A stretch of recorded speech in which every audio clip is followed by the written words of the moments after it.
तो फिल्म की शुरुआत में हम एक प्यारी सी लड़की को देखते हैं जो अपनी गाड़ी को चलाती कहीं पर जा रही थी और थोड़ा सा परेशान भी थी। तभी उसे अपनी डॉक्टर की कॉल आती है जो कहती है, सेडी तुमने आज मुझसे मिलने आना था, आज हमारी अपॉइंटमेंट थी। मैं जानती हूँ तुम अपनी एक एम्प्लॉय की मौत की वजह से बहुत ज्यादा दुखी हो। सेडी कहती है, हाँ पर मैं ठीक हूँ, मुझे बहुत दुख हुआ, वो थोड़ी थोड़ी मेरे जैसी थी। डॉक्टर कहती है, तुम्हें जल्दी ये हादसा भूलना होगा वरना इन सबका तुम्हारे काम पर बहुत असर होगा। पर सेडी अभी भी कुछ भी भूल नहीं पाई थी। अब हमें इस कहानी में एक और कैरेक्टर को दिखाया जाता है जिसका नाम कोल था, जो कि एक किसान था और पौधों की दुकान पर काम करता था। सेडी भी एक पौधा खरीदना चाहती थी और किस्मत से वो कोल की दुकान पर पहुंच जाती है। अब जाते ही उसे एक पौधा पसंद आया था। कोल कहता है, अच्छा तो तुम्हें ये पौधा पसंद है, पर हाँ देखो इस पौधे को तुम्हें 2 या 3 दिन में पानी देना होगा वरना ये पौधा मुरझा जाएगा। सेडी कहती है, अरे नहीं, मैं फिर ये पौधा नहीं ले सकती क्योंकि मुझे अपने काम की वजह से घर से 2 या 3 महीने बाहर रहना होता है। कोल इसकी बात सुनकर कहता है, तो मैडम आपके लिए यहाँ पर कोई पौधा नहीं है क्योंकि कोई पौधा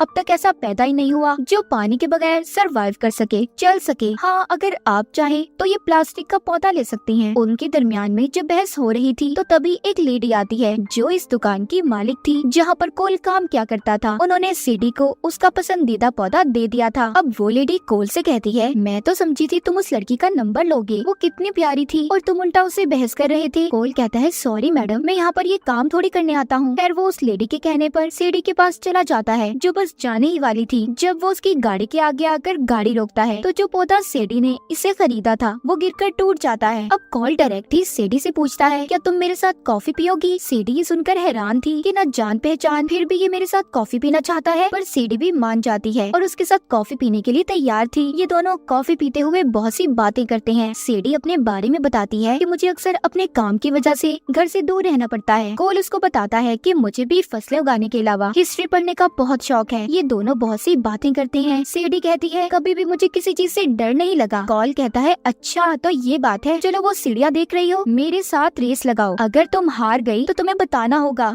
तुम्हें किस चीज से डर लगता है। ये दोनों अब सीढ़ियाँ चढ़ने की रेस लगाते हैं जिसमें सेडी कोल से आगे थी, वो जीत जाती है। कोल ये देखकर काफी हैरान था पर उसे सेडी के बारे में ये सब जानना अच्छा लग रहा था। वो बताती है, मैं अपनी मॉम के साथ बचपन में अपना शहर छोड़कर आ गई। मेरी मॉम बहुत ही बहादुर थी, मैं भी उनकी तरह बनना चाहती हूँ। अब बातें करते करते वो सारी रात एक साथ गुजारते हैं जिसमें दोनों अपने दुख सुख एक दूसरे से बांट रहे थे। कोल इन सब चीजों से बहुत खुश था कि उसकी जिंदगी में कोई आ गया है, वो भी सेडी जैसी लड़की और इतनी प्यारी। अब जब वो घर जाता है तो घर जाकर अपने मॉम डैड और बहन को सेडी के बारे में बताता है जिसे सुनकर उसके घर वाले बहुत खुश थे। कोल सेडी के पीछे पागल हो चुका था, वो दिन रात उसको मैसेजेस किया करता था। उसके मॉम डैड उसे समझाते हैं कि देखो ऐसे तुम्हें मैसेज नहीं करने चाहिए, थोड़ा इंतजार करो। कोल भी उनकी बात को समझ गया था। वो सेडी को अब कोई मैसेज नहीं करता, मगर सेडी का भी उसे कोई मैसेज नहीं आया था। बहुत दिन गुजर गए थे। कोल अब काफी परेशान रहने लगता है, उसका किसी काम में दिल भी नहीं लग रहा था। तभी उसे याद आता है कि उसका इनहेलर तो सेडी के पास रह गया है जो उसे सांस लेने में मदद देता था। दरअसल कोल को सांस की बीमारी थी। अब ये अपने इनहेलर से सेडी को ट्रैक करता है, उसकी लोकेशन पता करने की कोशिश करता है क्योंकि कोल अपने इनहेलर में ट्रैकर लगा कर रखा करता था। उसे पता चल गया था कि सेडी लंदन में थी। जब कोल को ये बात पता चलती है तो उसकी मॉम कहती है, तुम्हें जाकर उसे सरप्राइज देना चाहिए, वो तुम्हें देखकर बहुत खुश होगी। मगर कोल बेचारा कभी भी किसी दूसरे शहर या मुल्क में नहीं गया था, लेकिन इस बार वो अपनी मॉम की बात को मान जाता है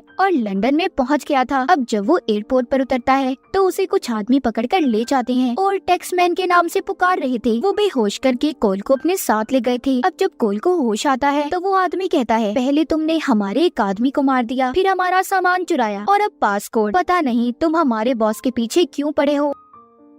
कोल उस आदमी से कहता है, अरे नहीं यार, मैं कोई टैक्समैन नहीं हूँ, तुम्हें कोई गलत फहमी हुई है, मैं तो सीधा साधा सा एक किसान हूँ जो लंदन में अपनी दोस्त से मिलने आया था। वो आदमी कहता है, अच्छा तुम एक्टिंग अच्छी कर लेते हो मगर तुम अब हमसे नहीं बच सकते। कोल उसे कहता है, मैं झूठ नहीं बोल रहा, तुम मेरा पासपोर्ट भी चेक कर सकते हो। तभी वो आदमी कोल को और ज्यादा टॉर्चर अजियत देने के लिए उस पर एक कीड़ा छोड़ने वाला था। तभी उधर सेडी आ जाती है जिसने उस जगह का दरवाजा तोड़ दिया था और आकर उस आदमी को पीछे से मार देती है। उसने चेहरे पर नकाब पहना हुआ था। कोल को भी उसने बचा लिया था और जब वो अपना नकाब उतार कर दिखाती है तो कोल कहता है सेडी तुम यहाँ पर क्या कर रही हो। सेडी कहती है ये सब मैं तुम्हें बाद में बताऊंगी। इसके बाद वो अपनी गन से वहाँ पर एक एक को मार रही थी और कोल को भी एक गन देती है। कहती है सबको मारना मेरे अलावा। वो यहाँ पर उसे अपने काम के बारे में बताती है। कहती है कि मैं CIA की एजेंट हूँ। हमारी एजेंसी के लिए इन्होंने जाल बिछाया था जिसमें तुम फंस गए। ये तुम्हें टैक्समैन समझ रहे हैं पर इन्हें क्या लगता है मैं इनके जाल में इतनी जल्दी फंस जाऊंगी। ऐसा नहीं हो सकता। कोल ये सब बातें सुनकर परेशान था। वो सोचता है क्या सेडी ने उससे झूठ बोला। यहाँ पर हमें पता चलता है कि टैक्समैन कोई और नहीं बल्कि सेडी ही है। अब टैक्समैन की क्या कहानी थी ये हमें आगे जाकर कहानी में पता चलेगा, जिसको वो लोग ढूंढ रहे थे। पर खैर किसी तरह सेडी बचाकर कोल को ले आई थी। वो एक पहाड़ी से छलांग लगाकर दोनों एक बस में बैठ जाते हैं, जहाँ पर सेडी बस को चलाते हुए उन आदमियों पर गोलियां चला रही थी जो इनके पीछे आ रहे थे और उनकी बहुत सी गाड़ियों को टक्कर मारती है। एक गाड़ी में तो बहुत जोर से धमाका भी हुआ था। सभी गाड़ियां तबाह हो चुकी थी। तभी एक गुंडा बस के अंदर आ जाता है जो सेडी को मारने ही वाला था, लेकिन कोल ने सेडी की जान को बचा लिया था। दोनों उन गुंडों से बचकर आगे निकल गए थे। सेडी अब एक जगह पर बस को रोकती है। कोल उससे कहता है कि तुम झूठी हो, तुमने मुझसे झूठ बोला है, तुमने सब कुछ मुझे गलत बताया अपने बारे में। सेडी कहती है नहीं, मैंने तुम्हें वो सब बताया जो आज तक मैंने किसी को नहीं बताया था। जिस पर कोल कहता है ओ अच्छा, तो इसका मतलब मैं दुनिया का सबसे बड़ा बेवकूफ इंसान हुआ ना, जिसने सेडी जैसी लड़की पर यकीन कर लिया। अब मुझे तो लगता है मुझे यकीन ही नहीं करना चाहिए था तुम पर। और वो कहानी जो तुमने अपनी एम्प्लॉय के बारे में बताई थी कि वो मर गई थी, वो भी झूठी लग रही है मुझे। सेडी कहती है हाँ वो कहानी झूठी है क्योंकि अपनी एम्प्लॉय को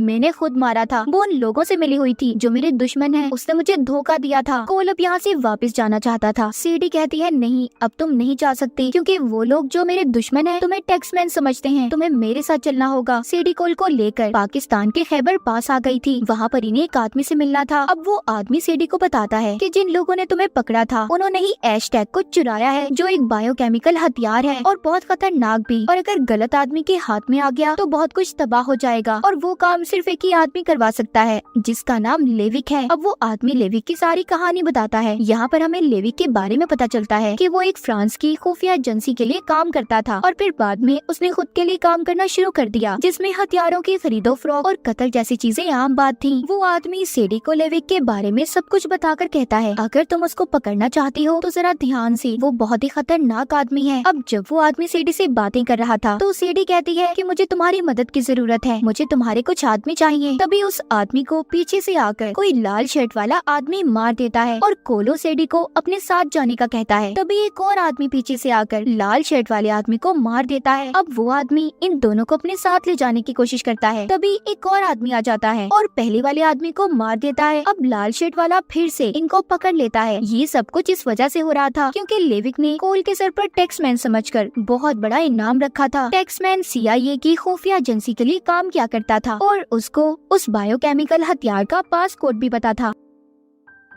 अब खैर किस तरह ये बचकर वहाँ से निकल गए थे। गाड़ी में जाते हुए सेडी कोल को बताती है हैशटैग दरअसल एक बहुत ही खतरनाक हथियार है जिसका पासकोड सिर्फ मेरी एम्प्लॉय को पता था। वो इस बारे में लेविक को बताना चाहती थी पर इससे पहले वो बताती मैंने उसे मार दिया और उस पासकोड को भी खत्म कर दिया। अगर लेविक ने उस पासकोड से हथियार को खोल दिया तो वो उसे बहुत से गलत कामों में इस्तेमाल करेगा। इतना बताकर सेडी कोल को बेहोश कर देती है। उधर लेविक ने कोल के सर पर भारी रकम का इनाम रख दिया था। अब सेडी प्लान बनाकर कोल को बांध कर लेविक के पास ले आई थी। कर कहता है ओ तो तुम टैक्समैन हो, मैं तुम्हारी हालत देखकर समझ सकता हूँ। एक वक्त में मैं भी CIA के लिए काम करता था। जब उनका काम निकल जाता है ना तो CIA वाले ऐसे ही अपने आदमियों को छोड़ देते हैं। मेरे साथ भी सब कुछ ऐसे ही हुआ था। खैर छोड़ो, मुझे जल्दी से पासकोड बताओ। वहीं पर सेडी लेविक से कहती है जब तक तुम मुझे मेरे इनाम के पैसे नहीं दोगे तब तक मैं इस पर नजर रखती हूँ। और इस तरह सेडी भी कोल के साथ लेविक के प्लेन में आ गई थी। मगर जल्दी लेविक के आदमियों को पता चल जाता है कि कोल और सेडी आपस में मिले हुए हैं और इस वजह से प्लेन में ही लड़ाई हो जाती है। सेडी बहुत ही बहादुरी से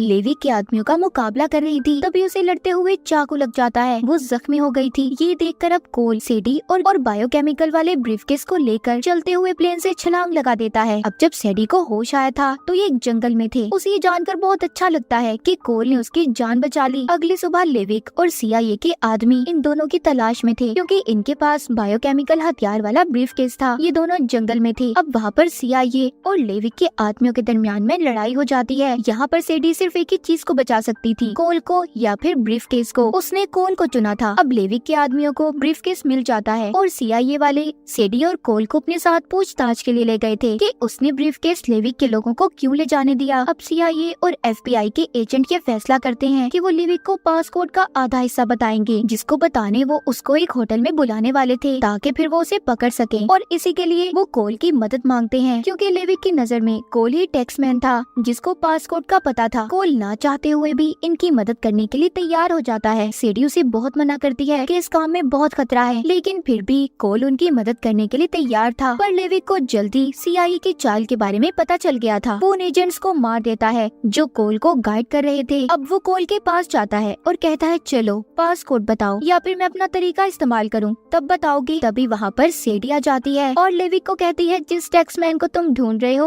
वो मैं हूँ। लेविक को पता चल गया था कि असल टैक्समैन सेडी है। वहाँ पर सेडी ने असल लीडर को भी बुला लिया था। लेविक जिनके लिए काम क्या करता था, जिनका पहले लेविक एजेंट था, सेडी लीडर को पासपोर्ट बता देती है और जिसके बदले में उन्होंने सेडी के अकाउंट में बहुत से पैसों को ट्रांसफर कर दिया था। लेविक को ये देखकर बहुत गुस्सा आता है। वो सेडी को गन दिखाकर कहता है मैं तुम्हें मार दूंगा, तुमने मेरे साथ अच्छा नहीं किया, इतना बड़ा धोखा। तभी सेडी उस होटल में जोर से बोलती है कि लेविक के ऊपर बहुत बड़ा इनाम रखा है। इतना सुनकर वहाँ पर जितने भी लोग थे लेविक के पीछे पड़ गए थे और वहाँ पर इसी वजह से लड़ाई हो जाती है। लेविक के लोग ब्रीफकेस को लेना चाहते थे, जबकि दूसरे लोग वहाँ पर लेविक को पकड़ रहे थे। कोल लेविक के आदमियों को मार रहा था, उधर लेविक सेडी को मारने ही वाला था। तभी कोल आ जाता है, उसने आकर सेडी को बचा लिया था और सेडी लेविक को मार देती है। जिस बिल्डिंग में वो थे वो बहुत ऊंचाई पर थी, जिस वजह से लेविक नीचे गिरकर मर गया था। इस लड़ाई में लीडर भी मर जाता है। कोल और सेडी ने उस बायोकेमिकल हथियार को भी बचा लिया था। कहानी के आखिर में हमें कोल और सेडी को दिखाया जाता है जो एक साथ बैठकर अपने फैमिली के साथ खाना खा रहे थे और फिर जिसके बाद हंसी खुशी जिंदगी गुजारने लगे थे। और इसी हैप्पी एंडिंग के साथ इस मूवी की कहानी यहीं पर खत्म हो जाती है।